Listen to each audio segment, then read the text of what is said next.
Alhamdulillahirabbil alamin. Allahumma shalli wa sallim ala sayyidina Muhammadin wa ala ali sayyidina Muhammad. Rabbi shrah li sadri wa yassir li amri wa hlul 'uqdatan min lisani yafqahu qawli wahdi qalbi bijahi sayyidina Muhammad sallallahu alaihi wasallam. Alhamdulillah, syukur kepada Allah Subhanahu wa taala atas segala nikmat yang telah Allah berikan kepada kita, terutamanya nikmat iman, nikmat Islam, untuk kita masih bisa menyembah kepada Allah Subhanahu wa taala dengan sebenar-benarnya sembahan. Syukur kepada Allah atas nikmat sehat. Dengan sehat itu juga kita bisa gunakan untuk menghadiri daripada syiar-syiar agama Islam.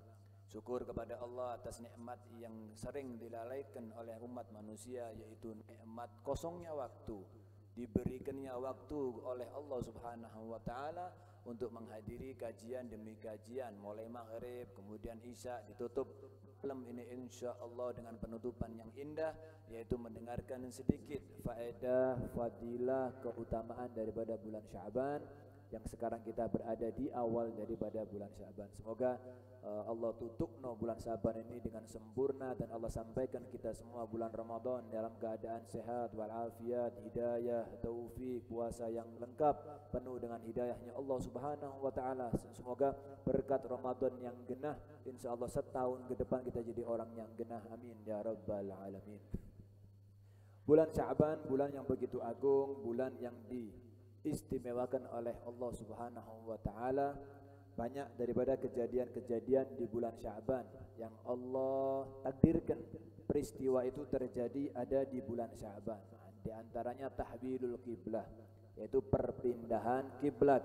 Yang awalnya kiblat itu di Baitul Maqdis, ada di Masjid Palestina, Masjidil Aqsa. Kemudian Allah pindahkan ada di Ka'bah, yaitu sekarang terjadinya perpindahan itu ada di bulan Sya'ban. Termasuk daripada amalan yang ada di bulan Sya'ban, banyak yang para ulama menuntun kita untuk kita menjadikan Sya'ban ini maksimal, karena dikatakan untuk mendapatkan kemenangan, baik yang sifatnya perang, jihad, atau apapun yang sifatnya pertarungan, ya, apapun itu, mau pertarungan jiwa, pertarungan diri antara nafsu dengan malaikat dan seterusnya, dikatakan dalam satu makalah, la bil adad wala bil udad walakin bi kasratil isti'dad. Orang bisa menang itu la bil adad, bukan karena jumlah yang banyak kemudian dia pasti menang, enggak. Wala bil udad, dan juga kemenangan peperangan itu juga bukan karena tembaknya yang mutakhir, karena pedangnya yang tajam, karena keistimewaan atau kecanggihan daripada persenjataan, bukan. Walakin bi kasratil isti'dad, tapi menangnya peperangan itu karena mantep dalam isti'dad, mantep dalam persiapan. Kita juga diajak oleh para ulama, setiap bulan Rajab awal mimbar-mimbar ini sudah dipenuhi dengan khotib-khotib. Ayo bulan Rajab, manfaatkan bulan Ashhurul Hurum. Ada amalan A, ada amalan B, amalan C. Tujuannya apa? Supaya kita kuat menghadapi Sya'ban. Dalam bulan Rajab ada puasa yang dianjurkan oleh para ulama untuk kita menghidupkan bulan Rajab, diantaranya dengan puasa. Kemudian juga yang paling kuat di bulan Rajab kemarin, mungkin kita berkali-kali dengar lewat khotib-khotibnya kita, istighfar. Minta ampun kepada Allah yang kuat, karena bulan Rajab juga bulan yang sangat ditekankan di dalamnya istighfar. Dengan harapan kuatnya kita istighfar di bulan Rajab enggak mandek, sehingga berlanjut di bulan Sya'ban. Sehingga yang merasa puasa di bulan Rajab bisa melanjutkan puasanya di bulan Sya'ban. Yang masa baca istighfar di bulan Rajab bisa melanjutkan istighfarnya di bulan Rajab, ditambahi dengan amalan-amalan yang nanti akan disebutkan ada di sini. Sya'ban, bulan yang banyak terjadi di situ peristiwa agama Islam. Kemudian para kepada kita, untuk kita ini diantara amalan yang harusnya kita lakukan ada bulan Sya'ban. Enggak bisa banyak sedikit, enggak ada masalah, yang penting niatnya yang baik. Di antaranya adalah syahrul Sya'ban, syahrul shaum. Bulan Sya'ban bulan disunnahkannya untuk berpuasa. Karena Nabi SAW ditanya oleh para sahabat, wahai Rasulullah, ayyus shaumi afdal? Wahai Rasulullah, puasa apa yang afdal ba'da Ramadan? Setelah bulan Ramadan apa yang paling afdal? Tapi yang sifatnya enggak wajib tapi sunnah, yang kalau ditinggal enggak apa-apa, dikerjakan dapat pahala. Jawabannya Nabi SAW adalah Sya'ban li ta'zimi Ramadan. Bulan Sya'ban itu adalah paling afdolnya puasa di bulan Sya'ban, tujuannya untuk mengagungkan bulan Ramadan. Lagi-lagi itu bukan dengan adat, bukan dengan udat, bukan dengan jumlah yang banyak, bukan nunggu bulan Ramadan baru puasa. Sebelum Ramadan sudah biasa no puasa supaya Ramadan tidak kaget. Di bulan Ramadan biasa no baca, di bulan Sya'ban biasa no baca Quran supaya bulan Ramadan tidak kaget, dan seterusnya. Pernah suatu saat Sayyidah Aisyah radhiyallahu anha, di antara istri tercinta Nabi sallallahu alaihi wasallam, beliau mengatakan, "Ma ra'aitu an-nabiyya fi syahrin aktsaru siyaman minhu fi Sya'ban." Aku tidak pernah melihat Nabi ada di satu bulan yang bulan ini dibuat banyak berpuasa oleh Nabi melainkan daripada bulan Sya'ban. Yang paling banyak dibuat puasa sama Nabi di dalam bulan-bulan 12 selain Ramadan adalah bulan Sya'ban, katanya beliau. Kana yasumuhu illa qalilan bal yasumuhu kulluh. Ada Nabi itu hampir menjadikan 30 hari bulan Sya'ban untuk berpuasa. Dan juga pernah Nabi enggak nutup 30, tapi lebih dari 25 hari berpuasa di bulan Sya'ban. Nah, kalau Nabi sudah mengerjakan, pasti ada sesuatu di dalamnya, pasti ada keagungan, karena Nabi itu enggak ada hijab, Nabi itu enggak ada tutup antara beliau dengan Allah. Nabi kok bisa ya, Nabi ngelihat surga? Ada kan ceritanya Isra Mi'raj, Nabi ngelihat neraka, Nabi ngelihat surga, Nabi ngelihat iblis, Nabi ngelihat syaitan, Nabi ngelihat. Kenapa? Karena enggak ada hijab. Penutup hati itu dibuka oleh Allah sehingga bisa melihat sesuatu yang tidak dilihat oleh makhluk pada umumnya.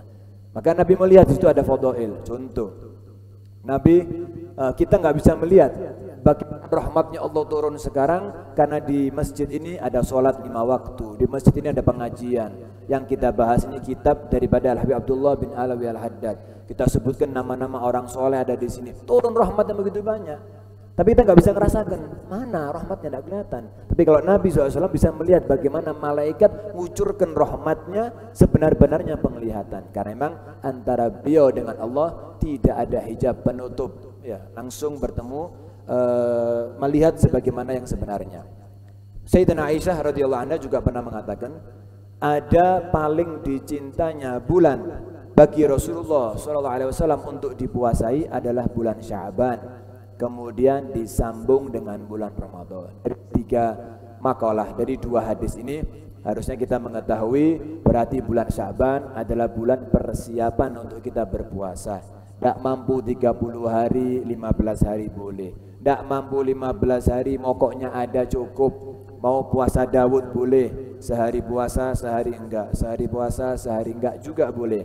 Mau menjadikan bulan Sya'ban berpuasa tapi menggodok Ramadan yang pernah lewat karena sakit atau mungkin karena khilaf yang nggak sengaja, nggak kuat kerja, kemudian minum dan seterusnya, karena ajakan teman, mokel dan seterusnya, nggak ada masalah. Ya, tugasnya kita ini kalau bermaksiat adalah bertaubat. Makanya dalam syariat itu ada satu makom, satu kedudukan yang sangat tinggi, namanya i'tiraf. Apa itu? Ngaku dan sadar di hadapan Allah kalau kita ini memang hina, kita ini memang kurang, kita ini memang banyak dosa. Itu adalah suatu makom yang tinggi di sisi Allah Subhanahu wa ta'ala. Karena rata-rata orang kalau sudah maksiat mesti sombong. Ya, jangankan manusia, Allah dilawan kalau orang maksiat. Kenapa? Karena ada turunan sifat, bukan turunan nasab ya, turunan sifat daripada iblis yang ketika disujud sama Nabi Adam tidak mau. Karena apa? Karena sombong. Padahal yang nyuruh Allah Subhanahu wa ta'ala. Maka yang disebutkan rubba ma'siyatin awrathat izzan awrathat dhullan wan kisaran khairun min ma'siyatin awrathat izzan wastikbara. Terkadang ada satu maksiat masih gampang mendapatkan hidayah. Siapa? Ketika pelaku maksiat masih merasa dirinya itu hina. Ya, ketika dia maksiat itu ngerasa ya Allah berat dia maksiat, tapi mau tidak mau, nafsu mengajak. Tapi mau tidak mau, nggak kuat ngelawan nafsunya, nggak kuat ngelawan syaitan ada di hatinya. Dia maksiat, tapi berat, ya Allah berat dia. Lebih baik daripada pelaku maksiat tapi nantang. Nerokokku, nganti rokok saya kok. Ini ada dalam syariat sudah dijelaskan. Ini orang sulit dapat hidayat. Sudah ngelawan Allah, kemudian yang ditantang Allah. Ya orang yang sebenarnya harus dilewati ya. Allah aja dilawan, apalagi manusia sekelas kita. Maka setidaknya kita bisa melakukan, mungkin ada di antara kita yang masa baliknya ada bolong-bolongnya Ramadan, jadikan Sya'ban untuk mengisi itu semuanya, sehingga kelak kalau Allah cabut nyawa kita, semoga dalam keadaan husnul khotimah, panjang umur, sehat walafiat, dicabut dalam keadaan sholatnya jangkep, Ramadannya jangkep, sehingga layak untuk masuk surga insya Allah bila hisab, tanpa mendapatkan hisab dari Allah Subhanahu wa ta'ala. Amalan pertama adalah puasa semampunya, dan gak harus, silakan dipilih. Amalan-amalan yang akan disebutkan bisa dipilih. Yang kedua, bulan Sya'ban adalah syahrus shalah ala Nabi sallallahu alaihi wasallam. Sya'ban ini adalah bulan diturunkannya ayat yang sangat terkenal. Mungkin setiap maulid, setiap sholawat kita baca innallaha wa malaikatahu yusalluna ala nabi ya ayyuhalladzina amanu sallu alaihi wa sallimu taslima. Ayat ini adalah ayat yang menyatakan Allah ikut bersolawat untuk Nabi sallallahu alaihi wasallam, yang artinya solawatnya Allah kepada Nabi berartikan rahmat. Kalau Allah pernah menyatakan dalam Al-Quran, sholato wahai umatku, wahai hambaku, haji dan umrohlah wahai hambaku, zakat dan puasalah wahai hambaku. Tapi Allah nggak ikut sholat, Allah nggak ikut zakat, Allah nggak ikut haji, Allah nggak ikut puasa. Tapi satu ibadah yang istimewa yang Allah berikan kepada hamba yang istimewa untuk umat seperti kita, yang insya Allah umat yang teristimewa di antara umat yang lainnya, yaitu sholawat kepada Nabi Muhammad sallallahu alaihi wasallam. Allah ikut.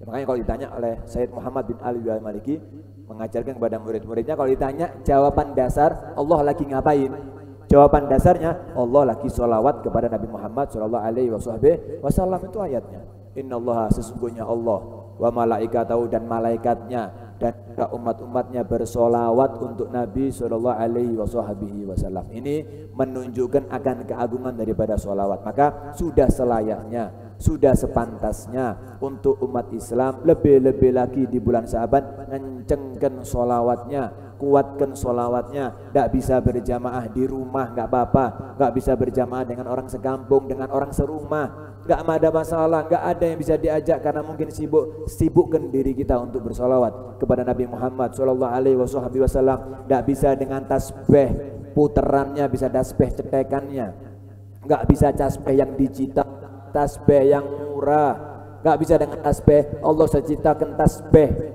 yang alami. Nih jari ini, ruas jari, sallallahu alaihi Muhammad, sallallahu alaihi Muhammad, sallallahu, enteng.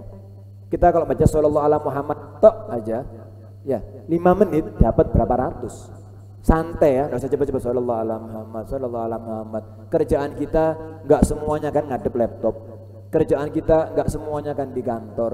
Kerjaan kita yang 8 jam nggak pasti kan sibuk begitu dahsyat. Kadang-kadang bisa diselebi. Contoh, ada orang buka toko, ya standarnya toko pada umumnya biasanya nggak 8 jam nonstop. Ada pembeli dijuali, pembelinya lepas, sallallahu alaihi Muhammad, sallallahu alaihi Muhammad, sallallahu alaihi. Datang pembeli berhenti lagi, dilayani sampai selesai, lepas, sallallahu alaihi Muhammad, sallallahu, enteng.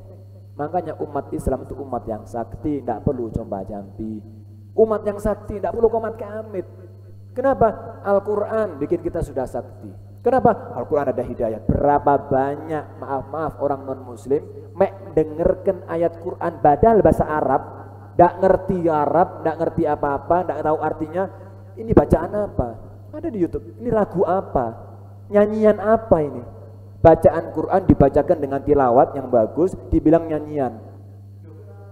Tanya, wong jenengan ini bukan orang Arab, ini orang luar negeri. Jenengan ada apa tanya? Ya, saya tidak pernah dengarkan nyanyian di muka bumi ini seenak nyanyian ini, padahal saya tidak paham. Saya masalah orang ini ngomong, saya orang Inggris. Kalau saya dengarkan nyanyian Inggris, bahasa Inggris, saya merasa nikmat. Kenapa? Saya paham. Ini aneh, ada nyanyian tanpa musik, cuman bacaannya enak, tartil Qur'annya baik, tilawahnya baik, kiroahnya baik, gak pakai musik, bahasanya bahasa luar, tapi bisa masuk ke hati dan menenangkan hati. Ini adalah Al-Quran, ini adalah kalamnya Allah, ini adalah buku pedomannya umat Islam untuk sampai kepada Allah. Pindah agamanya, Pak. Padahal belum belajar Quran, mek denger notok. Sakti, dan ini abadi, hidayahnya abadi. Ada dalam Al-Quran juga sembuh daripada semua bentuk penyakit. Ya, pernah suatu saat seorang sahabat Nabi SAW atau seorang sahabat Nabi masuk ke satu kota, kemudian tidak dihargai. Masuk ke satu negeri berdakwah, nggak dihargai. Kamu orang Arab, kamu ini pakaiannya beda, pakai imamah, itu apa itu? Apa yang di atas kepalamu itu? Ini apa namanya? Ini apa namanya? Karena agamanya beda, nggak dihormati. Padahal para sahabat ini cuma mau ngomong, sampaikan saya kepada suhumu, kepada ketuamu, saya cuma mau bicara, nggak ada. Subhanallah. Tak lama kemudian, mungkin 2-3 hari ketika sahabat ini sudah ingin pulang karena ditolak dakwahnya, subhanallah, pemimpin kaum, kepala sukunya terpatok sama ular atau kalajengking. Datengken tabib nggak bisa, medis nggak bisa, alternatif nggak bisa, pakai daun-daunan nggak bisa, pakai macem-macem nggak bisa. Ini Badar Raja, kita bisa tahu bagaimana mereka punya link dan channelnya. Akhirnya ngomong sama orang ini, apakah ada di antara kalian ahli ruqyah? Ngomong sih orang kafir ini, nggak ada, kami bukan ahli ruqyah, kami muslim. Kenapa kamu tanya begitu? Kepala kami ini sudah siap mau mati, sudah membiru badannya karena sudah tersengat 2-3 hari ini. Tidak satu medis pun ataupun alternatif pun yang mampu. Kemudian bilang ngomong, saya bisa membacakan satu bacaan kepada kamu punya kepala suku untuk kalian, untuk kepala suku ini sembuh. Datang sahabat, lihat bagaimana saktinya umat Islam ya. Nggak perlu tirakat ya, nggak perlu naik ke gunung, ke goa, nggak perlu, aman. Dilihat tok, ambilkan air. Lihat sahabat cuma baca suratul Fatihah. Bismillahirrahmanirrahim, waladdallin, amin. Minum no. Yang biru jadi seger, yang luka jadi sembuh. Bismillah, pelan-pelan jadi hilang. Quran. Kesembuhan zahir ada. Cari di Quran ada, apalagi sakit batin nemen adanya. Lihat orang kafir itu, sakit batinnya karena dia syirik kepada Allah. Sakit batinnya karena mereka tidak percaya kepada Allah. Kena bacaan Quran, merasa adem, merasa enak, merasa tenang. Itulah kemukjizatan daripada Al-Quran.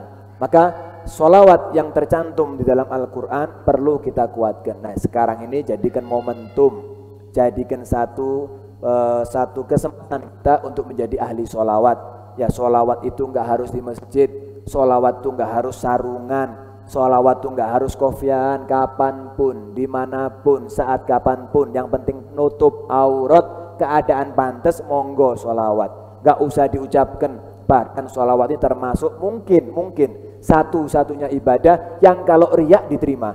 Nih contohnya nih, saya niat pamer sama jenengan, ini masalah lagi diem, saya keluarkan tasbih saya gini yang tasbihnya nih.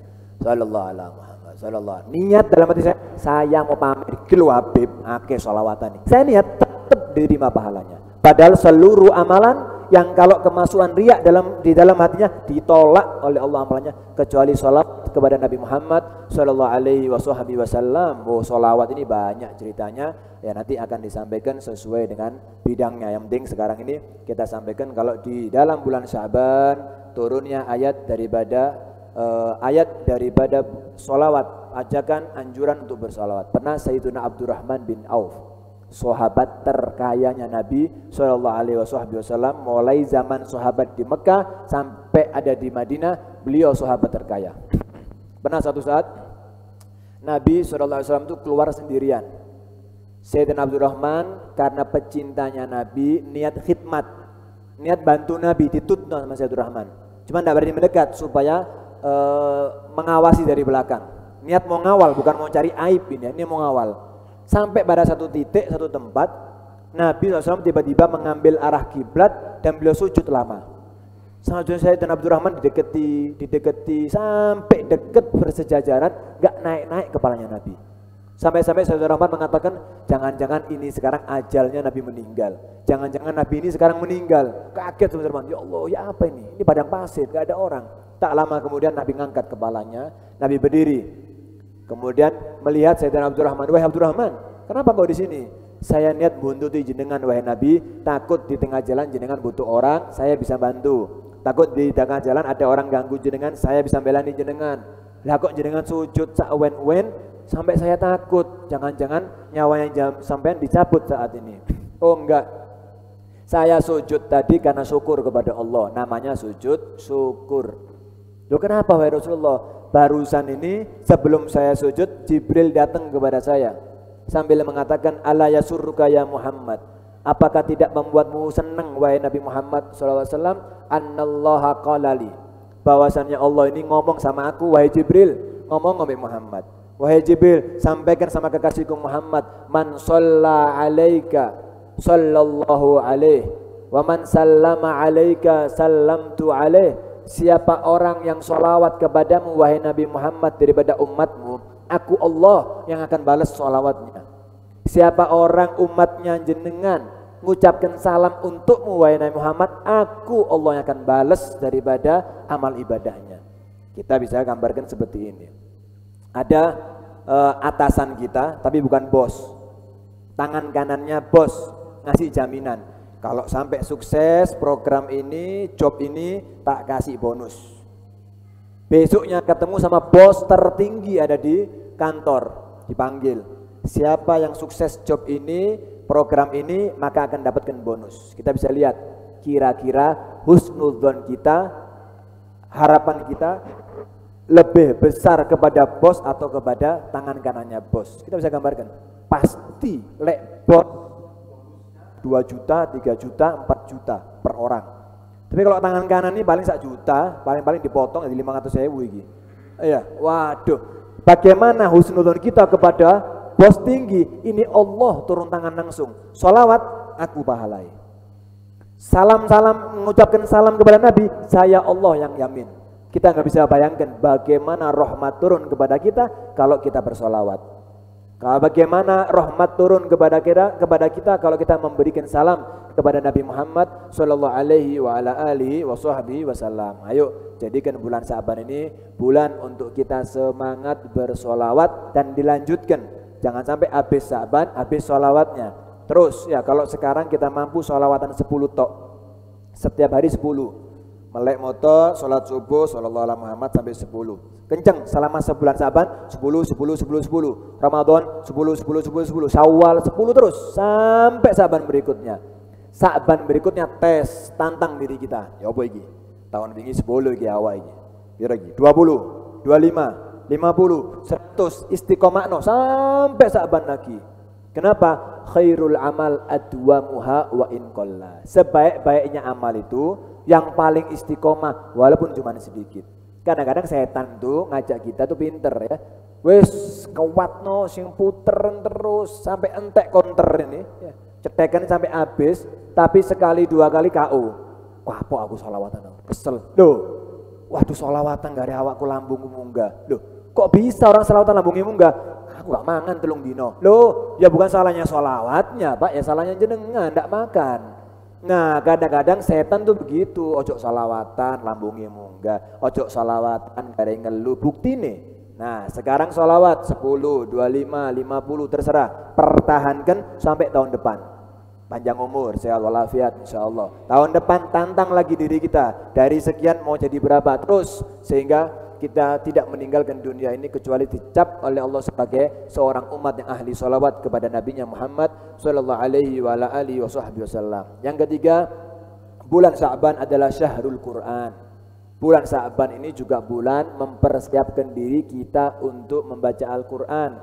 Jangan nunggu Ramadan, karena setiap muslim pasti tahu bulan Ramadan bulan gema Al-Quran. Semuanya tahu. Elek-eleknya kita selaku orang muslim pasti tahu Ramadan itu bulan Al-Quran. Tapi jangan lupa tadi itu loh, bahwasannya menangnya kita di Ramadan sesuai persiapan kita di bulan Sya'ban. Kalau kita nunggu Ramadan baru baca Quran, kewarken tok gak baca Quran, kekenyangan aja wis malas baca Quran. Tapi kalau mulai Sya'ban sudah baca Quran semampunya, sampai Ramadan baca Quran semampunya, insya Allah kita sudah kuat. Kenapa? Bukan karena banyaknya Al-Quran, bukan karena Qur'annya yang bagus yang kita punya, tapi karena kita sudah mempersiapkan bulan yang sebenarnya yaitu bulan Ramadan kita persiapkan Qur'annya mulai Sya'ban. Di antara amalan daripada yang keempat di bulan Sya'ban adalah syahrul istighfar. Bulan Sya'ban ini adalah bulan untuk minta ampun sama Allah Subhanahu wa ta'ala. Sebutkan dalam satu hadis, man lazimal istighfar, siapa orang yang melazimi minta ampun kepada Allah, istighfar, taubat kepada Allah. Istighfar itu bukan harus dari dosa. Istighfar itu bukan harus daripada kesalahan. Kadang-kadang kita perlu istighfar kepada kekurangan kita. Contoh, ada orang mungkin sudah lama nggak sholat, kemudian dia senang sama sholat. Dia sholat pakai kaos kutangan tok, sarungan, pakai kaos kutang, nggak kofian, dia sholat. Allahu Akbar. Dalam hukum fikih hukumnya sah. Kenapa? Yang penting nutup aurat. Sah. Yang penting antara pusar sampai lutut nggak kelihatan, orang laki aman. Dia pakai kaos kutangan tok, kelihatan anaknya atau cucunya atau keponakannya pulang dari TBK, pakai kofia, pakai takwo, ada lambangnya TBK-nya, pakai celana atau pakai sarung, lebih ganteng dari bapaknya. Lele, kok ganteng kan? Iya, takwo ku apik, Pak. Iya ya. Tak takwan wis meneh wis. Apa yang diucapkan orang muslim ini? Astaghfirullahalazim. Salatku kaos kutangan tok. Pertanyaannya, apakah kaos kutangan itu dosa? Salat? Enggak dosa. Loh, kenapa istighfar? Karena istighfar tidak harus untuk dosa. Kurang. Ya Allah, ngedep bos, nggak minyak wangi saya larang-larang. Ngedep Allah bambes. Astaghfirullahaladzim. Padahal nggak apa-apa, nggak haram, sholatnya sah. Tapi dia istighfar. Pakai takwa, pakai kofia, celanaan atau sarungan. Tapi masih bau kerja, bau apa terserah lah, pokoknya bau nggak wangi. Kelihatan orang masjid wangi. Apa jenengan wangi? Duh, ngedep Allah niki. Tuhan niki, kula wake hajati kula wake kali Allah. Mari assalamualaikum tak gembis Allah. Ya Allah, tuku ramikno, ya Allah anak solehno, ya Allah istri solehano, ya kudu sing wangi caper kali Allah. Apa yang diucapkan orang muslim ini? Astaghfirullahaladzim. Mongpek 10.000 minyak wangi tuku dek Malang entuk 10.000. Mosok kan duit akeh beli. Pakai minyak wangi, istighfar lagi dari yang kau suku tangan tok ke takwaan, dari takwaan sarungan kena pindah ke minyak wanginya terus, gak pakai siwak. Iya ya, siwak ya 10.000 sak paket ya, beli minyak wangi 10.000, beli siwak 10.000, nek tuku loro 15.000 dapat 2 siwakan. Ketika dia ingat, ya Allah siwak itu ternyata pahalanya besar, astagfirullah. Dari apa? Dari nggak pakai siwak. Padahal sholat nggak pakai siwak bukan dosa. Maka kita jadikan bulan Sya'ban ini bulan istighfar pastinya dari dosa-dosa yang telah kita perbuat. Kalau sudah kuat istighfarnya, maksiatnya nggak terulang lagi, kuat nahan iman, nahan keimanan kita, syahwat kita, naik derajatnya dari istighfar dari dosa, istighfar dari kekurangan sama Allah, istighfar daripada salah kepada Allah, sehingga kita bisa menjadi orang-orang yang muqarrabin, orang-orang yang didekatkan sama Allah Subhanahu wa ta'ala. Faedah yang berikutnya yaitu persiapkan diri kita untuk ihya lailatul nisf min Sya'ban, menghidupkan malam nisfu Sya'ban tanggal 15 bulan Sya'ban. Karena di antara seluruh malam ada malam-malam yang istimewa, di antaranya malam nisfu Sya'ban. Dikatakan oleh Nabi SAW, yattali'ullahu ila jami'i khalqih lailatan nisfi min Sya'ban fayaghfiru li jami'i khalqih illa li musyrikin aw musyahinin. Allah akan turun memeriksa, meneliti kepada seluruh makhluknya, yang laki, yang perempuan, yang baru dewasa, yang tua, yang muda, seluruh makhluknya muslimin muslimat dicek sama Allah. Khusus di malam Lailatul Nisf bin Sya'ban, cek. Untuk apa? Untuk Allah mau bagikan istighfar, untuk Allah membagikan maghfirahnya. Nah, kita jadikan bulan Lailatul Nisf min Sya'ban tanggal 15 Sya'ban yang beberapa hari lagi akan masuk, mungkin hari Selasa ya. Hari Selasa maghrib atau Rebo maghrib, kita jadikan apapun yang mampu baca Yasin 3 kali tok. Yasin 3 kali itu enggak lama ya untuk sekelas kita yang mungkin maaf baca tahlil. Ya Yasin itu ngewes Pak ya. Yasin ngewes ya, nyampe Isya sudah habis. Monggo Yasinan ya. Yang gak, waduh kalau Yasin kedawan saya mau leye sholawat monggo, pokoknya malam 15 masuknya setelah maghrib Pak. Kalau Masehi masuknya setelah jam 12:24.00. Tapi kalau agama Islam atau bulan Hijriyah, bulan Hijriyah itu masuknya maghrib. Perbanyak sholawat boleh, istighfar boleh, baca Yasin boleh, banyak doa boleh, bagi-bagi uang sama anak istri lebih. Wah ini ibu-ibu ya, diajak ini suaminya untuk bagi-bagi uang malam nisfu Sa'ban, biasanya 10.000, 100.000, khusus malam nisfu Sa'ban. Kenapa? Allah lagi cek, jenengan ini saya punya hamba umatnya Nabi, malam nisfu Sa'ban ya apa? Podo wae atau bedo? Kalau podo wae terserah Allah. Tapi kalau beda, satu, dua, beda tambah gak karu-karuan atau beda tambah berubah. Oh ini ada satu hambaku memanfaatkan malam nisfu Sa'ban untuk baca Yasin, tak kasih ya ampun. Kenapa? Dalam hadisnya Allah akan bagi-bagi maghfirah, Allah akan bagi-bagi pengampunannya khusus kepada hamba-hamba yang mampu menghidupkan malam nisfu Sa'ban. Perlu ya, jangan nunggu pihak masjid untuk mengadakan acara. Monggo, masjid yang nggak ada acara nggak ada masalah. Sholat maghrib berjamaah itu termasuk menghidupkan malam nisfu Sya'ban. Sholat isya berjamaah termasuk menghidupkan malam nisfu Sya'ban. Subuhnya berjamaah termasuk menghidupkan malam nisfu Sya'ban. Apapun amalannya, pokoknya amalan agama Islam monggo dijalankan. Gak usah bingung cari kitab, gak usah bingung cari amalan, apapun. Ya, selama niatnya menghidupkan malam nisfu Sa'ban, maka amalan itu akan menjadi amalan spesial istimewa yang bisa mengangkat derajat kita di sisi Allah Subhanahu wa taala. Ini sedikit daripada amalan-amalan yang ada di bulan Sya'ban. Yang terakhir yang ingin kita bagikan ada 3 wasiat daripada para salafus soleh yang disampaikan oleh Imam Al-Junaid. Imam Junaid itu kalau kita mau lihat kitabnya banyak, nasihatnya banyak, hikmahnya banyak, mauidhahnya banyak. Kalau mau ditulis ribuan. Tapi siapa dari kita yang mampu mengamalkan ribuan amalan? Siapa dari kita mampu mengamalkan ribuan nasihat? Berat. Tapi beliau Imam Junaid mengumpulkan intinya, hidup di dunia ini kalau mau gampang apapun urusannya jangan lupa 3 wasiat. 3 wasiat ini kita tangkap baik-baik. Kemudian kita wasiatkan ke anak istri kita. Anak istri kita wasiatkan juga untuk nanti wasiatkan terus sampai generasi-generasi sehingga kita menjadi orang yang selamat dunia dan akhirat. Bukan kita toh, anak cucu keturunan sampai dibangkitkannya Imam Mahdi, anak kita jadi anak-anak yang soleh solihah insyaallah. Amin ya rabbal alamin. Wasiat yang pertama, man aslaha ma bainahu wa bainallah asrahallahu ma bainahu wa bainan nas. Siapa orang yang memperbaiki berusaha memperbaiki dirinya dengan Allah, niscaya orang ini akan Allah perbaiki hubungannya dengan manusia. Kita semua tahu, maaf manusia ini gudangi ruwet, gudangi sumpek. Bersolat di masjid diwarari ya, gak solat jare kafir, repot ya. Baca Quran jari ini A, jari ini B, tidak baca Quran, wah ki obor ki omai sebelah, repot. Manusia gak ada masalah, itulah manusia. Kita sudah berusaha baca Quran dilokno, kita sudah berusaha sholat di masjid di luar sok suci, sok alim, sok ahli surga, nggak sholat diilok-ilokno, repot. Kalau kita ngikuti manusia habis waktu kita. Kalau kita ngikuti manusia sakit hati kita, berarti ada yang nggak beres. Kalau kita baca Quran disalahkan, kita nggak baca Quran disalahkan. Kita sholat disalahkan, kita nggak sholat disalahkan. Kalau kita di masjid disalahkan, nggak di masjid disalahkan. Berarti ada satu hal, satu kunci yang jenengan lupa. Yaitu apa? Selalu memperbaiki diri ya Allah. Silakan ambil kaca, bukan kaca beneran, tapi kaca hati.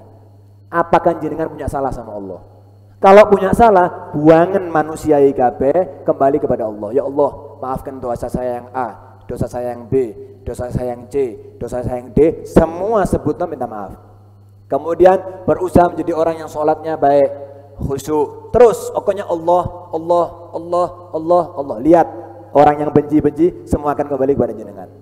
Orang-orang yang awalnya menjauh semua akan mendekat. Kenapa? Kita tahu kuncinya. Cara nyedekno makhluk Allah nih diikuti. Cara mendekatkan makhluk, sentuhlah Khaliknya. Sentuh ya Rabb, datang makhluknya. Ya Allah, datang makhluknya. Lihat, ini satu cerita inspirasi. Ada cerita inspiratif.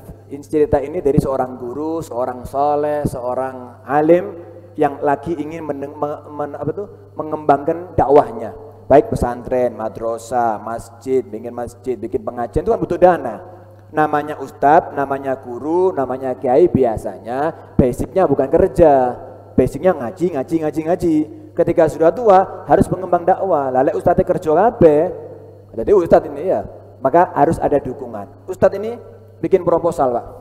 Proposal majelis atau proposal masjid, proposal dakwah pokoknya. Dibikin 10 dibawa ke Surabaya. Diantarkan. Orang kaya, A, B, C, macam-macam orang kaya. Dibaca toh. Ya insya Allah. Yang ini insya Allah, yang itu insya Allah. Bawa ke Pasuruan, insya Allah. Bawa ke Malang, insya Allah kabeh, Pak. Sampai seminggu tidak 1 juta pun datang. Ini sing insya Allah iki. Gak teko-teko, dibuka rekeningnya, gak datang. Ya Allah, padahal yang didatangi ini orang terkaya se-Jawa Timur. Uangnya sudah Pak, triliun. Lek ngetokno 1 juta, Pak, ya selilit katanya orang ya. Kayak orang selilit ini, kenapa? Danu arti ini 1 juta bagi orang orang triliun dan ini. Subhanallah, Ustadz ini pasrah. Ya Allah, proposalku tak deleh. Dikesampingkan proposalnya, dibuang kabeh proposal dari kantor. Beber sejadah, Pak. Puter tasbihnya. Gembes, maaf nih ya pakai bahasa gembes, Pak. Mosok kalam biarin nang sing gembes wong wedok-wedok ya, Pak. Kita harus pinter gembes Nabi. Kita harus pinter gembes Allah, digembes ya Allah. Nabimu namanya Nabi Muhammad SAW. Kekasihmu namanya Nabi Muhammad SAW. Digembes Allah. Berkat Nabimu ya Allah, maafkan saya telah berbuat salah. Saya punya dosa. Di antara dosa saya adalah saya mengajukan proposal kepada makhluk sebelum saya ajukan proposal kepada Khalik.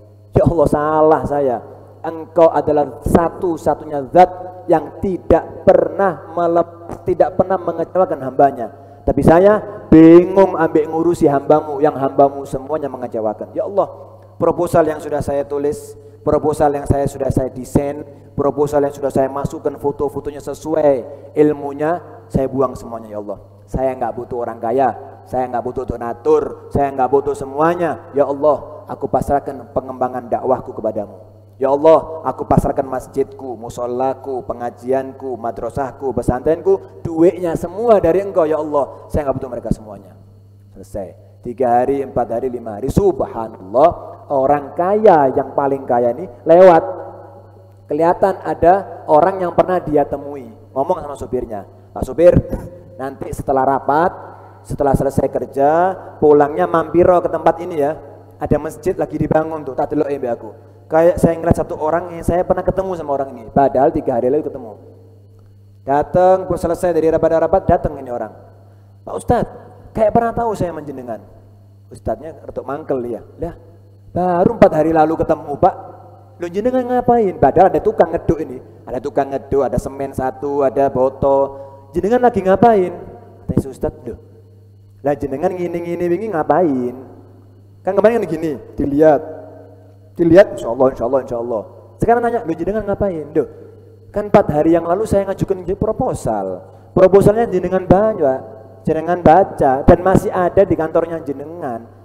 Ya jelas Pak, saya lagi bangun masjid, saya lagi bangun pesantren, di sini madrasah, di sini anak kecil, di sana yatim piatu lagi. Proposalnya nggak dibaca ta? Oh iya, saya wajahnya jenengan aja lupa, apalagi proposalnya. Pura-pura dibaca proposal. Iya insya Allah. Itulah orang kaya, makhluk. Oh gitu, bro, berapa Ustadz? Anggap 100 juta. Ya Allah, nggih pun, ambil cek 100 juta, ditutup. Orang yang sama, padahal secara manusia, secara akal manusia, namanya kesuksesan itu ada yang namanya ikhtiar.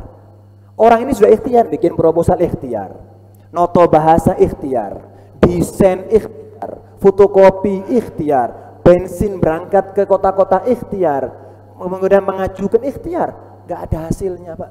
Padahal manusia bilang ikhtiar, ada hasil, tapi ikhtiarnya salah.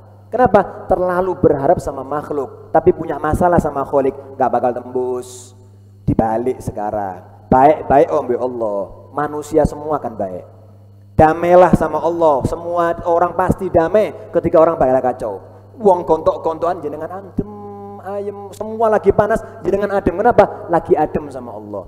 Nah, kuncinya menghadapi makhluk adalah Allah. Lihat, orang kaya ini Allah datangkan dengan bensinnya, dengan mobilnya, dengan sopirnya, dengan ceknya, sak duweke dienterno, Pak.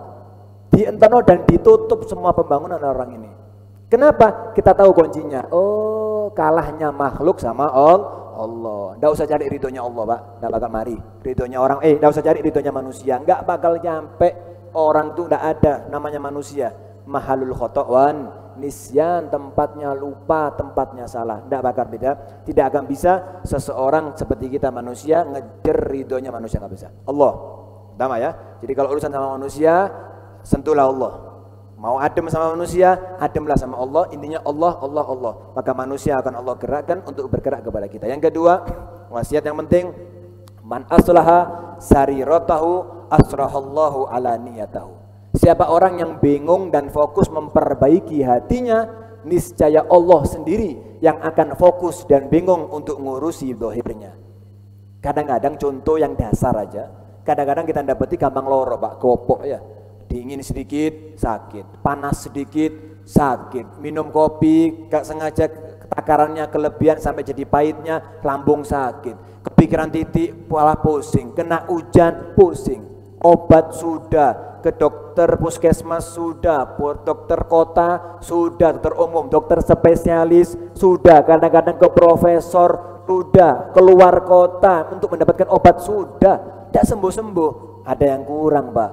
Kita kurang, kita nggak tahu kuncinya. Kuncinya apa? Mulailah fokus. Obatnya diminum semampunya, vitaminnya diminum seutuhnya, dokternya konsultasi aja akeh-akeh, Pak. Perlu dokter hati. Kenapa? Ketika kita ketemu dokter hati yang namanya guru, yang namanya ustadz, yang namanya habib, yang namanya kiai, yang namanya orang soleh, dibedah hati kita, seret. Ada hasud, ada sombong, ada benci, ada musuh, orang ahli masjid dimusuhi, uang pengajian dimusuhi. Ini yang gak ada sakit. Ketika sama dokter hati buka, ayo sombong, direndahkan diri kita, tahu kalau kita ini manusia hina, diciptakan dari sperma yang hina, kemana-mana bawa kotoran yang hina, ujung-ujungnya jadi bangkai yang hina, tahu apa sombong, sugih, gak bakal jadi jaminan untuk masuk surga. Mobil yang bagus, gak ada jaminan untuk surga. Dia tawadhu, mulai sehat, Pak. Kenapa? Hatinya sehat. Dibuang lagi rasa suka ujub, merasa jadi orang ahli surga. Wah, kui sholat pasti surga,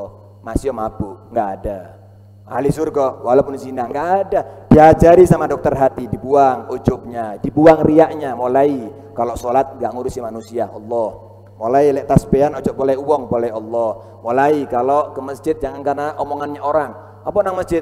Gak enak itu tonggo. Loh, gak enak sama Allah, bukan sama tonggo. Dirubah ketika hati sudah kosong daripada penyakit, dohir badan ini akan ikut. Makanya disebutkan adanya sehat badan karena adanya sehat hati, adanya sehat jasmani karena adanya sehat rohani. Makanya istilahnya siraman rohani.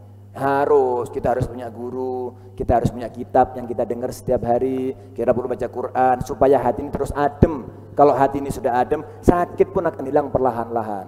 Ini kunci ya. Kalau dohir kita bermasalah, perlu kita perbaiki hati. Jangan bingung mempercantik diri, pinter ganteng no awak, pinter ngedek no badan, dempal gak karu-karuan, tapi tidak pinter mengatur diri di depan Allah. Tidak pinter mempercantik akhlak kita kepada Allah Subhanahu wa ta'ala. Tidak pinter menggantengkan diri kita sebagai hambanya Allah Subhanahu wa ta'ala. Ketika kita lalai kepada Allah, maka Allah juga akan lalai kepada kita. Yang terakhir, wasiat yang perlu kita pegang baik-baik, man aslaha amro akhiratihi aslahallahu amro dunyah. Siapa orang yang memperbaiki urusan akhirat, maka Allah akan perbaiki urusan dunianya. Siapa, Pak, di kita yang nggak punya masalah di dunia? Maaf, toko sepi, masalah di dunia. Utang, masalah di dunia. Maaf, kekiran sama istri nggak mari-mari, itu juga masalah di dunia. Anak musuh bapak musuh sama anak, itu juga musuh. Itu juga ada permasalahan di dunia. Kekiran nggak mari-mari, dunia tok. Nggak mari-mari dunia tok. Hadir pengajian kok nggak enak kabeh, dunia. Karena terlalu ada dunia. Kenapa? Lagi-lagi kuncinya lupa. Kalau mau dunianya lancar dan gangsar, semuanya digampangkan, bukan dikayakan Pak ya. Karena tandanya Allah cinta itu bukan dengan kayanya hamba, tapi dijadikan orang yang merasa cukup dengan apa yang mereka punya. Dikasih 1 miliar ngerasa cukup, alhamdulillah. Kasih 100 juta ngerasa cukup, dikasih 10 juta ngerasa cukup. Itulah orang yang kaya. Laisal ghina ghinal mal, walakinnal ghina ghinal qalbu. Tidaklah kaya itu kaya hati, tapi kaya itu adalah orang yang kaya hatinya. Siapa orang yang fokus menakno akhirat. Sekarang kita sudah menjadi orang yang ahli sholat, alhamdulillah. Fokus, ya apa ya? Caranya dia orang khusyuk. Ya apa ya? Istiqomah baca Quran. Pokoknya selalu berpikiran akhirat. Selalu mikir no akhirat. Dunianya katut, Pak. Lihat salafus soleh, lihat para kiai-kiai kita, orang-orang soleh.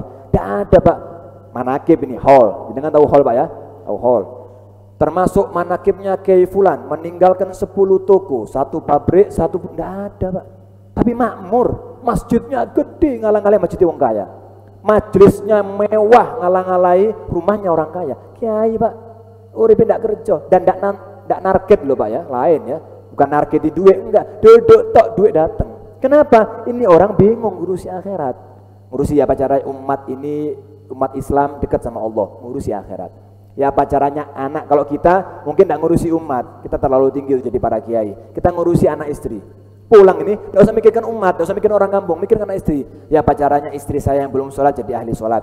Ya apa caranya anak saya yang belum baca Quran bisa baca Quran. Ya apa caranya nanti kalau sudah bisa baca Quran, kemudian bisa hafal Quran. Ini adalah orang-orang yang selalu memikirkan akhirat. Dunianya katut Pak. Dari mana dunia datang? Kalau jenengan punya kerjaan, lewat situ Allah kasih. Kalau orang tidak kerja, Allah kasih uang nyampe dengan sendirinya. Apalagi kita bekerja, maka Allah akan sampaikan uang itu lewat pekerjaan kita. Enak. Kapan ada hajat belum minta sama Allah, Allah kasih hajatnya selesai. Belum minta. Kenapa? Fokus akhirat. Termasuk fokus akhirat sekelas kita ini mikirkan anak istri. Akhiratnya bagaimana? Mikirkan orang yang kita cintai, keponakan mungkin, kakak adik, orang tua yang belum masuk dalam hidayahnya Allah, belum masuk dalam taufiknya Allah. Ya apa caranya mereka bisa kembali kepada hidayah dan taufiknya Allah? Mikirkan akhirat. Kerja ya kerja, tutup toko, mikirkan akhirat. Anak, mikirkan anak istri, mikirkan diri sendiri, mikirkan orang tua, mikirkan orang cintai. Ini adalah kunci untuk dunianya gangsar, untuk dunianya digampangkan oleh Allah Subhanahu wa taala. Semoga apa yang telah kita sampaikan ini bermanfaat untuk dunia dan akhirat kita, dan semoga apa yang telah disampaikan tadi itu bisa dan berguna untuk kita amalkan dengan taufik dan hidayah Allah Subhanahu wa taala. Amin ya rabbal alamin. Sebelum ditutup, ada mungkin pertanyaan yang semoga Allah gampangkan Al-Fakir untuk menjawab. Boleh ditanyakan kalau seandainya ada. Marah Pak, monggo. Nggih. Kita kalau sebagai makmum ya. Nggih. Imamnya terlalu cepat misalnya. Nggih. Kalau di awal-awal mungkin enggak terasa ya. Latihan awal misalnya, latihan awal kita baru setengah dari latihan awal itu udah berdiri imamnya. Lalu waktu terusin pasti ketinggalan. Gitu. Ya, meninggalkan bacaan, bukan bacaan, karena imamnya cepat itu, atau meninggalkan gerakan sholat, apapun pekerjaan sholat, mulai ruku, i'tidal, sujud, baik yang sifatnya gerakan, ruku atau bacaan di dalam sholat, maka kalau imamnya kecepatan kita boleh tinggal, satu di antara dua. Kita boleh tinggal bacaannya, kemudian kita ngejar imam, tapi dilihat kalau yang ditinggal wajib, bacaan yang wajib seperti apa? Membaca surat, baca takbir, baca suratul Fatihah. Waduh, sik baca Ar-Rahmanir Rahim, imamnya harus kebut. Tinggalkan Fatihah boleh, kejar imamnya. Tapi kalau yang ditinggalkan wajib, bacaan yang wajib, maka wajib nambah 1 rakaat. Imamnya salam, Assalamualaikum, Assalamualaikum, jenengan nambah 1. Orang tanya, loh, setelah salam, loh kenapa jenengan nambah 1? Saya ketinggalan 1 Fatihah, karena tadi imamnya kecepatan Fatihahnya. Kalau yang wajib. Tapi yang kalau kita tinggalkan sunnah seperti tasahud awal itu hukumnya sunnah. At-tahiyatul mubarakat, Allahu Akbar. Bingung ini, apa ini? Tak terusno kehilangan Fatihah, tak tinggal no ketinggalan tasawuf, enggak apa-apa ditinggal tasawufnya. Kenapa? Segala bentuk kekurangan dan kesalahan yang terjadi dalam makmum dan imam ditanggung oleh imam. Itu enaknya jadi imam dan makmum, itu enaknya berjamaah. Kenapa? Kesalahan yang jenengan meninggalkan tasawuf tidak perlu jenengan kodok, tidak perlu jenengan ganti dengan apapun, cukup ditanggung sama imam. Jadi dilihat ya, kalau yang ditinggalkan wajib nambah 1 rakaat. Kalau yang ditinggalkan sunnah maka cukup ikut aturannya imam, ngikuti imam, maka kekurangan kita, kesalahan kita ditanggung oleh imam. Nah, itu 2 jawabannya. Tergantung yang ditinggal antara wajib dan sunnah. Nah, boleh ditinggal. Mungkin ada yang lain?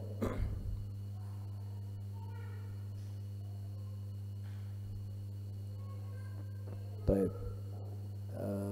Sudah ya. Kita tutup dengan doa Rabbana fa'na bima 'allamtana Rabbi 'allimna alladhi yanfa'una Rabbi faqihna wa faqih ahlana wa qarabatin lana fi dinina ma ahli kutri unza wa zakar Rabbi wafiqna wafiqhum lima tardadi qawlan wa fi'lan karama warzuqil kulla halalan daima wa akhila adkiya ulama nahdha bil khair wa nukfa kulla syar Rabbana aslih lana kulla syu'un wa agir rabbir ridha minkal uyun waqdi 'anna Rabbana kulla duyun qabla an ta'tiyana rusulun manun waghfir wastur anta akraman satar wa الله تغشى المصطفى من إلى الحق دعانا والوفا بكتاب فيه للناس شفاء وعلى الآل الكرام الشرفاء وعلى الصحب المصابيح الغرار اللهم اهدنا في هداك واجعلنا ممن يسارع في رضاك ولا تولنا وليا سواك ولا تجعلنا ممن خالف أمرك وعصاك حسبنا الله ونعم الوكيل ولا حول ولا قوة إلا بالله العلي العظيم وصلى الله على سيدنا محمد وعلى آله وصحبه وسلم والحمد لله رب العالمين بسر الفاتحة.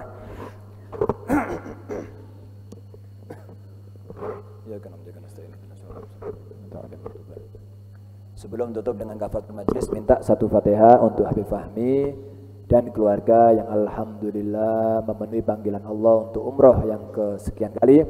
Semoga dijadikan umroh yang mabrurah, umroh yang makbulah, pulang pergi selamat, bawa hajatnya kita insyaallah semuanya. Beliau pulang ke sini hajatnya kita ditampuni, digodok oleh Allah Subhanahu wa taala. Semua dosa kita berkat orang yang umroh yang diterima oleh Allah, kita diampuni oleh Allah Subhanahu wa taala ala hadiniya wa ala man wasalafna rajulana fi halina hadina wa ila hadratin Nabi Muhammad sallallahu alaihi wasallam bisiril Fatihah.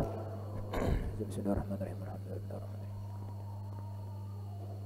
Al-maghdubi alaihim waladdallin amin. Subhanakallahumma wa bihamdika asyhadu an la ilaha illa anta astaghfiruka wa atubu ilaik wa sallallahu ala sayyidina Muhammad wa ala alihi wa sahbihi wasallam walhamdulillahi rabbil alamin.